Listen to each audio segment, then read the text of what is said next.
root motion, doing it smoothly. So this is an update to the root motion AI had. It's actually a really beautiful little AI running around, very smooth. So I wanted to do this one. I built a plane with some blocks on it. So I'm going to mark them as static. Everything's static. And I'm going to bake it. Oh, gotta save it. AI root motion. Root motion. See how I spelled that? It's crazy. So we have that. You know what? Just because I feel like playing with this for no apparent reason, I'm going to bring that down. Tighten those up a bit. So now we have our path. So I want to use our smooth root motion and be able to walk around this stuff and see how it works. So I have our animator, and I got a blend tree already made in here. So I have speed and I have turn. And if you see in the other video, it's kind of how it's set up, where you have a blend tree, and I have my idle walk and runs, but I've also got the walking in on angles and flat out turning and stuff. Like if I hit play, I don't know why it's in 2D, right? Like he's he can walk, but he can also just flat out turn, right? I got those ones up to 45, but you can also walk and run onto those angles. So very simple, I guess, in the ways of the animator, really. So what we need to do is build a nav mesh agent. Let's get one of those happening for starters, and let's add a capsule collider, just because that's kind of the norm. I mean, if you're going to have a player of some type, you're going to have some way he's going to interact or receive damage or something. So I'll put a collider. It's technically not needed for this tutorial, but good habit. I'm also going to, just because it's also habit, I'm going to put him on to a AI list and name him enemy, just because. So here we have sync, and I'm going to run a sync. There we go, that one's done. And what else we want to do?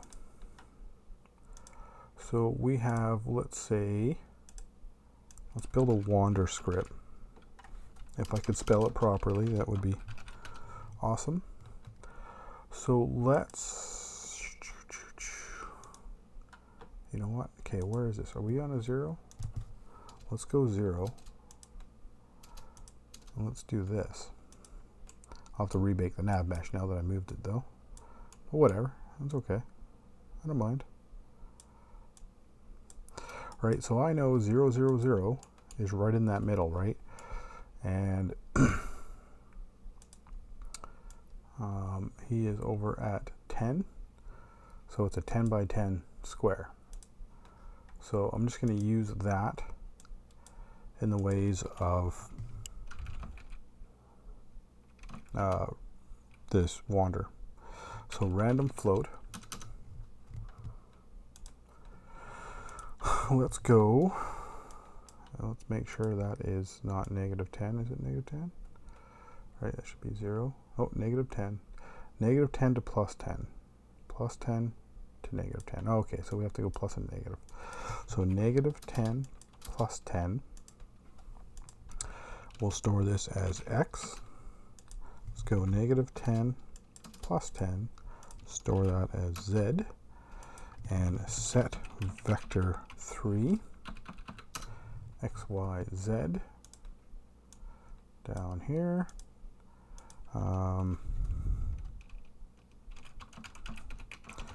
We have our selected position, and we're going to use the x, and we're going to use the z, and then we want to sample that position because we want to make sure we're on the nav mesh with this, right? So the source is going to be this thing. I'm only going to use a distance of 5. And for the information returned is returned hit. So now that we have that, we come over here and I can now do set agent destination. So we can now go to that returned hit. And then if I wanted to, I can do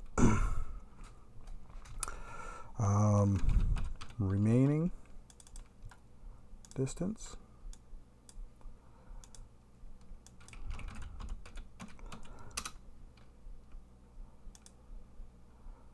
Oh, we have an arrived event.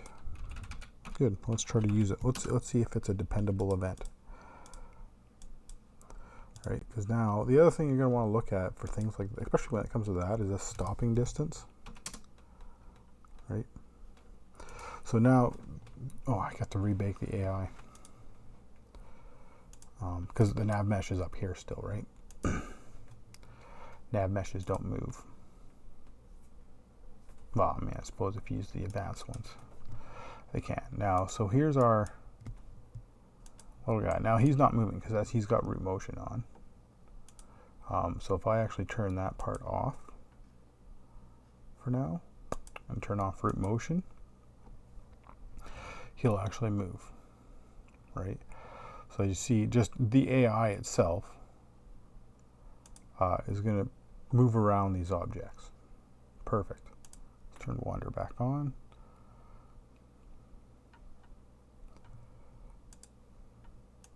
Yeah, see that arrived distance ain't doing shit. So let's fix that. I'm not going to use the, oh, I guess I can still use the arrived. Float compare, and we want to compare to less than the remaining distance, right? So we're going to take the arrived, the remaining, and we'll say like 2.1. And if it's less than that, we've arrived.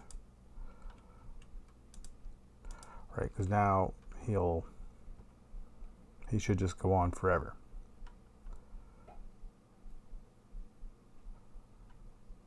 You know, as long as we run the wander script. Oh, it's not.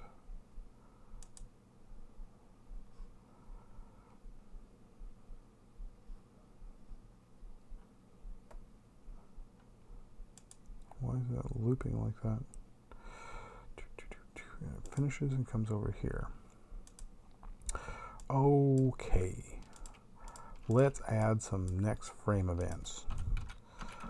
So that's not doing that all crazy like. Let's put one going each way. I actually like to use next frame events quite often with a lot of stuff like this.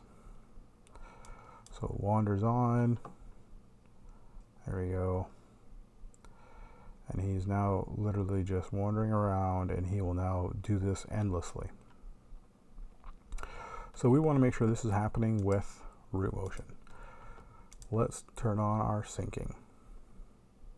Turn on that. Shrink all this stuff down. So we know the AI is going to be moving around. Okay.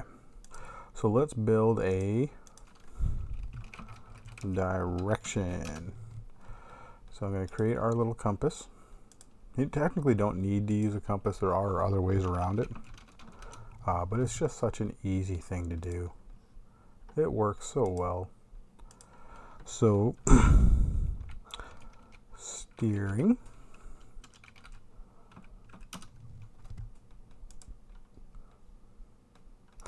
So we need to get our steering target. And the steering target is, oh, I'll explain that to you. So say you're here, your AI is sitting here, and you wanted to go here. The nav mesh, the way the nav mesh works, this thing, it'll say, okay, how do we get from point A to point B on this blue stuff? So it'll say we're going to go here, here, and here. Right? It doesn't care about here or here or here or here or here. It'll say here. Or well, actually, no, it'll go to the point of turn. So like here, and then up and up and over. Right? So So you'll only have a couple corners. You don't have them close to you. So what the steering target is actually the one target you're looking at. So it would say be this thing right over here. That's kind of how the steering targets work. So we want to look at, because that's the direction we're traveling, regardless whether we're fighting something or chasing a player, whatever we're doing, right? It's not going to matter. We're always going to be looking towards our steering target. So we want to look at our steering target all the time. And then we also want to get negative rotation. I absolutely love this action. It's on the ecosystem. The ecosystem's down right now, so hopefully if you guys are doing this, hopefully you've already been doing it from the old one or whatever, and you're just updating. I don't know. Or hopefully the ecosystem's up soon. Let's put it that way. So now we're going to get the Y. So with that, now we have a direction. So we could set that straight into the animator, right? But I don't like doing that. Because when you're looking right at it, if you're going like negative, like it'll fluctuate a little bit. Like maybe it's going -1, 1, -1, 1. It's going all crazy stupid. And when you're putting that into the animator, so sometimes you get some weird jittery action. So what I like to do instead is float compare. And let's say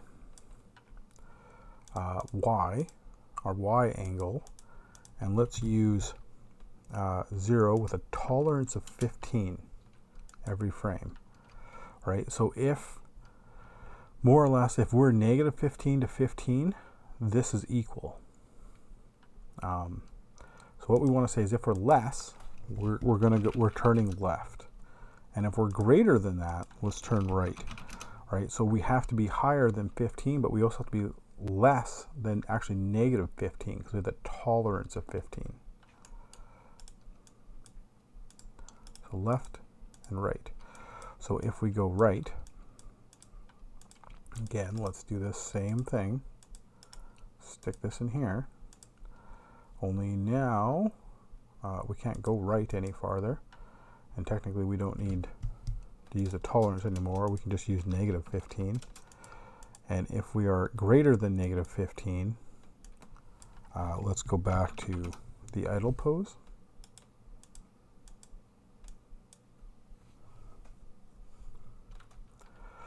And then let's copy this guy, bring him over here.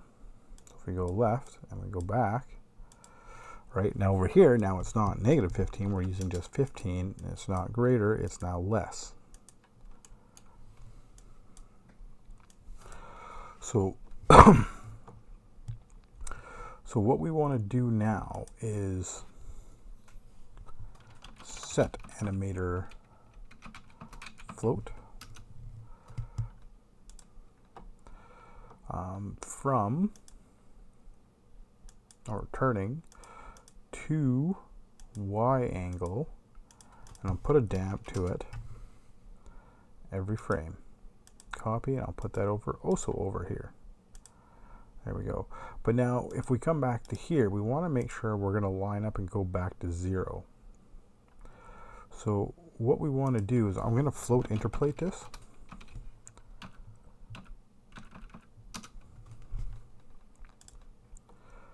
And I'm going to go from a linear, I'm going to go from I should go from this guy to, I wonder if I should bring that down, Y angle to 0 over, we'll say half a second, store as set, we'll use a new variable, and this time I'm going to use set, not the Y angle. Right, so now we should have, even just that, our guy should now be turning at least. Oh, we have an issue. We have an issue. So let's see what's happening. We turn him on, ba-doop. He goes left. And I messed that up because here I am using float 2 of negative, and we need to be negative. If we're greater than negative, then we come over here. See, we did that over here, right? Because if we're here and we turn left, we're in the negatives now. So we go here. So if we are now greater than this negative, which is what we had to be to get here, then we're going to go back. And we're here. If we're greater than 15, we go over here. So now, not 15, but are we less than 15? Then we go back.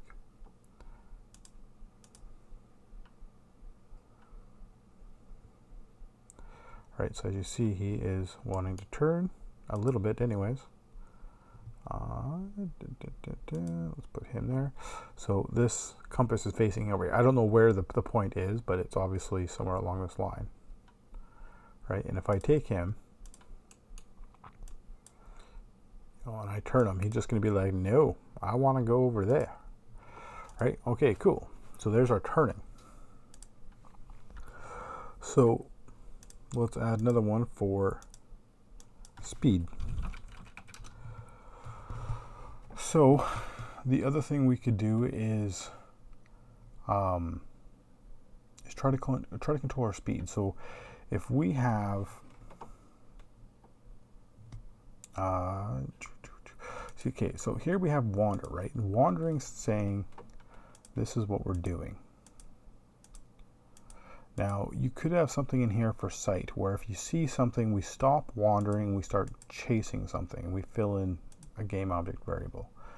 Now we don't have that, but what we do have is we do have what this guy's going to, which is called the returned hit. So we know that's our target. So let's get FSM vector 3 from our wander, our returned hit, and this is our destination. This is where we're wanting to go. And let's get position. Oh wait, no, how do we want to do that right now? Yeah, well, I guess we need to do distance. Let's just do distance. Distance. So we're going to get a distance. Oh, it wants a target. I could use distance too. I suppose I should. I was gonna try to avoid using the ecosystem actions because the ecosystem's down right now. But with that said, I'm already using it for the get negative rotation anyways. So you kind of need the ecosystem. But I mean, if you don't have this, but maybe you still have the negative rotation still, you can do this by simply getting your position, and we have the destination, and doing a vector 3 operator distance, right? That's vector 3 op. Literally the exact same thing, right? You can do dot cross, blah, blah, blah, blah, all these different things. So you can do distance between these two vectors, and you get a float. Exact same thing. Only this is just called get distance. So from ourselves, not to a target, but we're going to go to this position. Store result is our distance. Okay, so now normally, previously, I have used float remap, and I love float remap. I use it all the time for this stuff. I think with this, I'm going to do this one a little differently, and I'm going to interpolate. Right, so we want to compare. I don't need two of them. I don't know why I hit that twice. Getting all button happy here. Lord frickin' Jesus. So we want to do distance. So if distance is what, greater than, and this is also where you want to keep track of this, our stopping distance, right? So if we're greater than 2, we need to be moving. So I'm actually going to use 1.9. 5. Now we'll use 1.9. Right, so if the distance to where we want to go to is farther than 1.9, then we need to be moving.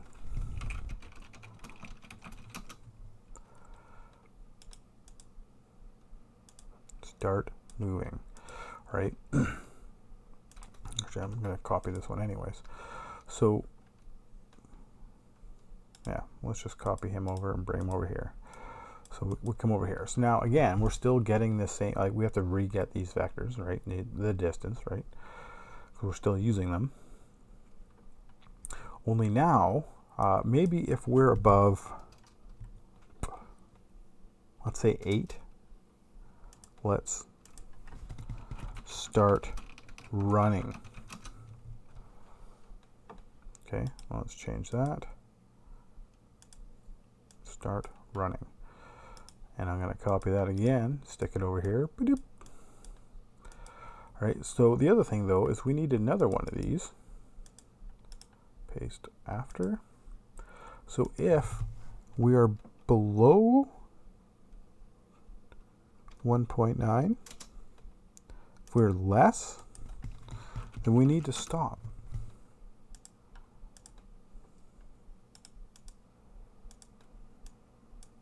And we go back over here.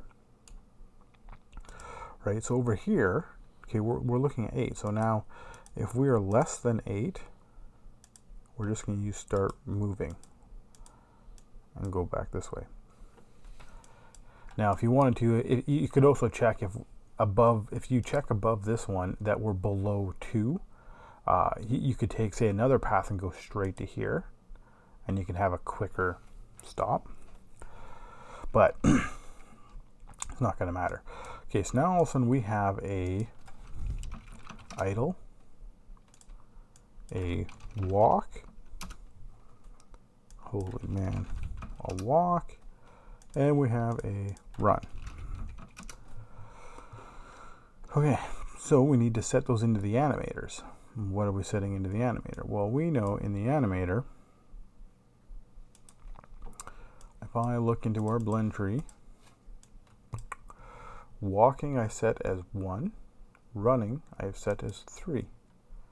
Okay, so let's create a new variable and float interpolate this thing. Float, not compare, float interpolate. Freaking hand just got a mind of its own. So we can linear, and we're going to go from a new variable called speed, and we're going to go to 3 and say over 0.75 seconds, store into speed, and set animator float, move to the bottom, speed as speed. Could even, actually, you know what, we don't even need to give it a damn time because we're interpolating it anyways. Alright, so now I'm going to copy that, bring it over here, and we are going to go from speed, only now we're going to 1, and then we can bring that over here and paste it in here. And now we're not going to 1, we're going to 0. Let's save all that and hit play. Let's see what happens. So there goes our little guy. Oh, he decided he's running. He's going to go a long ways. And I can turn on the navigation. I don't have debugging on, do I? As you see, like, he's walking around that cube. He wants to go around this cube. That's what he's going to do. Right? He's going to try to avoid those. You might have to adjust how he runs, like distance-wise, to his walking. You know, there's various other things that you can adjust, right? Like we have speed here, you know, based on distance. So, you know, maybe we don't want him to start running at 8. Maybe we're going to use 9 instead. you know, and maybe the distance, the time going up, maybe we want to take that to 1.5, you know, kind of a slower, you know, picking up to speed. And, you know, coming down, maybe we can go to 1. But when we want to go down to an idle, maybe we take that down to 0.5. You can stop much quicker. And then there's other things you can look at, like the direction, right? Like I just have this set to 15. Like you might want to go 10, right? And then over here, 10, and this guy, 10. And now he's going to try to maintain a tighter scale or angle, I guess you could say, right? And we can up this maybe a 0.3, slow that down just a little bit for him turning at the rate he turns. He's going to walk around that block. Oh, he decided he's going to run. He's going to go. Oh, he's slowing down. As you see, he is using obstacle avoidance just fine, right? And you could always up those things too, right? Here's obstacle avoidance right here, right? You know, how bad do you want this stuff to be happening, right? Obviously, that's not there right now, but high quality, priority.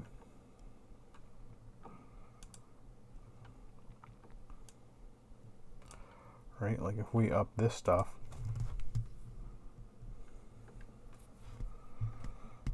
he should take a little wider corner now.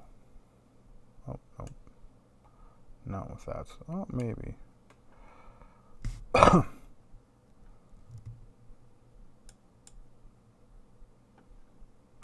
Mind you, I have it baked. See, that's the other weird thing with nav meshes, right? Like I got these spaces. So you have agents, right? Like we have humanoid. So for example, we can make another one and call them, you know, demo guy. And he's, you know, he uses a big radius. And he's got a low step, a low angle. And now we can go to our areas, and we could adjust all this type of fun stuff too, right? And we can say bake.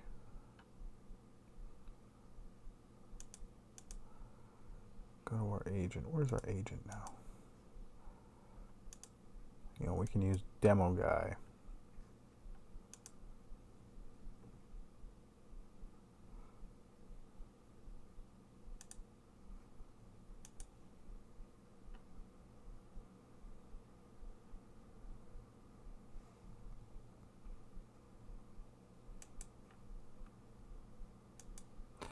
And demo guide is not like whatever the hell we did with them.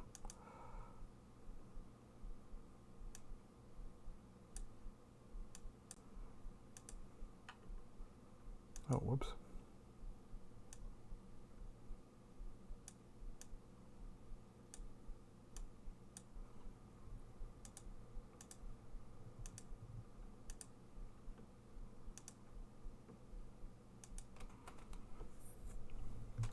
But then you can make different paths, right? Or different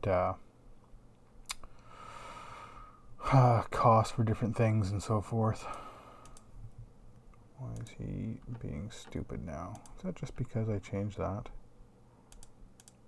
Let's swap that back, see if he's still doing it.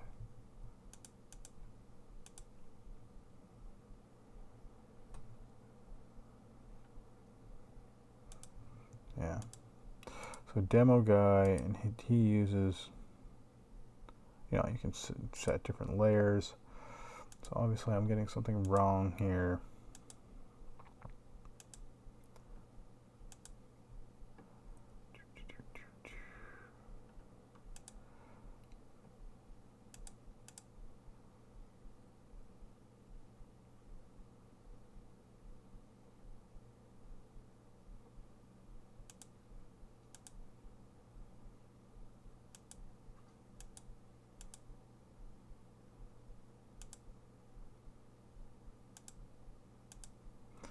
well, I don't know, it's being weird. I forget. I haven't played with this stuff for a while. I'm just going to go back to human. But anywho, point is, as you see, everything is working though. And said now this is, so we have a direction, we have a speed, and they're working just fine. We have a sync. Everything else is just a wander. And this is just like a real basic behavior, right? Okay, what do we have here? Oh, we have an infinity. I think someone mentioned that before. So we set agent destination to here, and we get remaining distance infinity, compare. Okay, so let's see if we can look at that.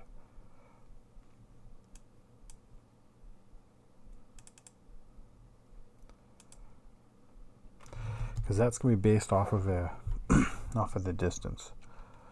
So let's infinity. All right, let's see if we can do this. Float compare. Let's see if this can catch that.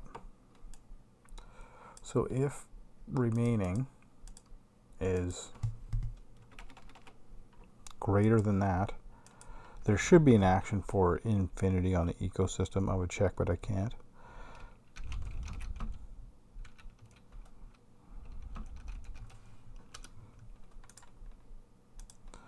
You know, then let's just go. If we hit the infinity mark.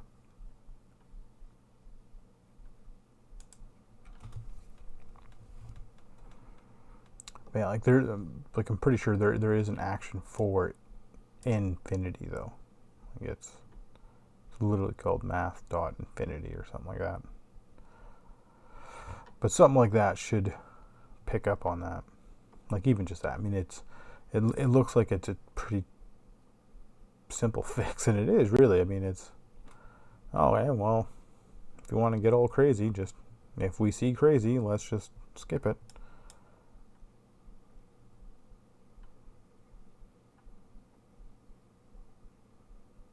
But I mean, it should just be, he should be fine now. Like I can't see him screwing up now.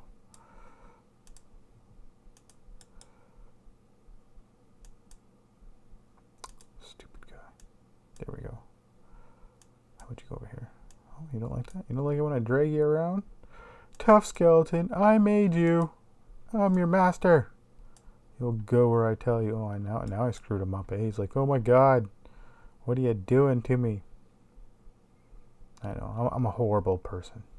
Stupid skeleton. But I mean, like, yeah, you could run stuff like now you know, in, I guess it mainly just be this state here, where, you know, he sees a enemy and we could, you know, set destination to that enemy. Now, with that said, the thing you would have to do with that, because this guy's using a vector, the returned hit. So if you've seen an enemy and you want to use the game object, set game object, this one here, this one's great, and you could use this one, and this one updates every frame where this one doesn't. This one's much better on performance. So it's great for things like this, wandering, but it sucks for chasing. But this one's good for chasing, but this one doesn't have that vector. But you could use this, and then at the same time, just be, you know, like, I guess you should do this in a new state. Right, like you have some sort of transition here of, I've seen an enemy, I'm going down here. And then you just turn around and say, you know what? Okay. We're now chasing this imaginary enemy of ours. His name is that. And we're going to get position of that every frame, and we're going to store that in the returned hit. Now, with that, he'll be chasing whatever we're wanting him to chase now that he's seen it. And this system doesn't care. It's just gonna, hey, you know what? We still have a vector. This is what we're using for speeds. Let's go, right? And then if you wanted to, you could also, in that sense, I'll show you something else. All fancy dancy is get FSM game object. And let's do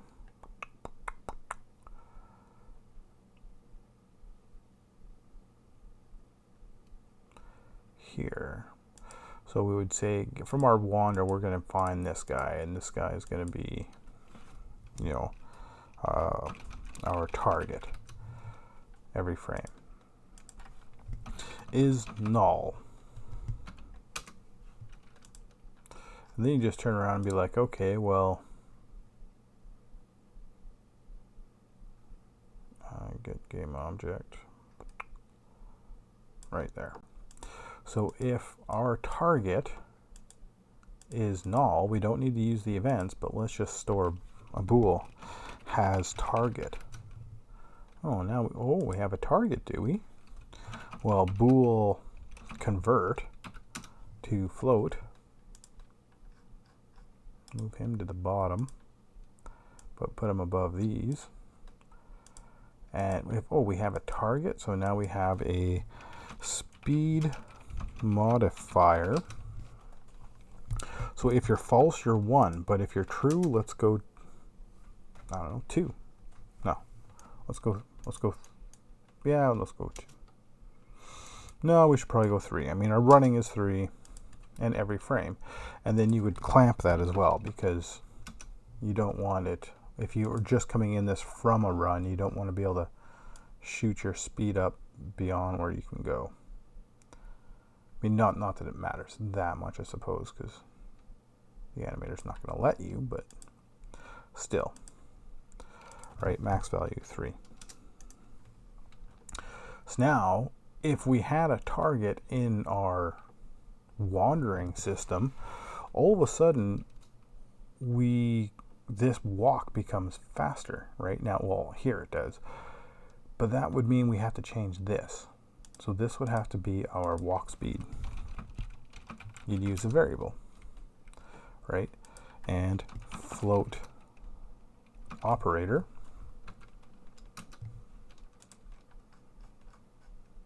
I know it's probably starting to seem like, oh my god, this is getting complex. You know, and it's, oh, it is. Whatever. Right, so speed modifier and walk speed, we multiply them, and we get a set speed. Let's do that. Let's use set speed. Let's change this one to set speed. There we go. Every frame. Right, so what is our walk speed? Our walk speed is 1. Now we'd also need a run speed as well. And you could do the same thing for the run speed as well. Give it a multiplier. Then, like I said, then if you're up here, you're wandering, you see that target, and you're like, oh, we got a target, you set it here. That system can still run off of this. Everything will still work, turning and speed. But now, because we have a target, we're adding this variable in and converting it into a multiplier. So now if we have a target, we start moving twice as fast or whatever. Or I guess in the walk, say 3 times as fast. More or less, if we're walking, we're just going to start running. So both of these become run states, I guess, is really what it comes down to. And this is still an idle, right? But that's only if we have a target. And if we lose the target, this one turns back into a walk state, just like magic. Dun, dun, dun. But anywho, if you want to see that, by all means, try it out. That is Smooth Root Motion AI Update.